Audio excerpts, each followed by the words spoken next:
काम चालू झालेलं आहे।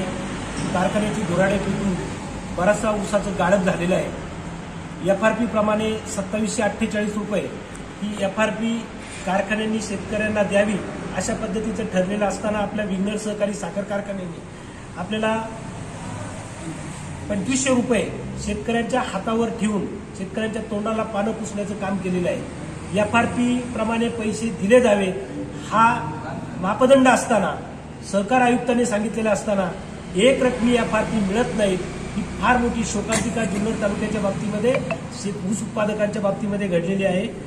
शेतकरी संघटनेची मागणी आहे, पहिली गोष्ट एफआरपी प्रमाणे पैसे दिले पाहिजेत आणि 3500 रुपये प्रति टनाला बाजारभाव दिला पाहिजे अशा पद्धतीची भूमिका शेतकरी संघटनेची आहे। त्यानुसार आम्ही माननीय संचालक मंडळ चेअरमन यांना भेटणार आहोत। जर एफआरपी एक रकमी दिली नाही आणि 3500 रुपये प्रति टनाला बाजारभाव मिळाला नाही तर शेतकरी संघटना ऊस उत्पादक सभासद यांना बरोबर घेऊन एक उग्र आंदोलन जुन्नर तालुक्यामध्ये कारखान्याच्या मुख्य कार्यालयात त्या ठिकाणी केलं जाईल।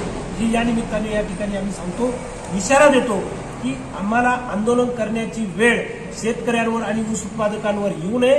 कारखान्याने याचा साकल्याने व्यवस्थित विचार करावा, संचालक मंडळाने याच्यावर तातडीची बैठक लावावी। पहिली एफआरपी आणि नंतर मुख्य भाव जो आहे 3500 रुपये शेतकऱ्यांच्या खात्यावर जमा झाला पाहिजे अशा पद्धतीची आमची मागणी आहे।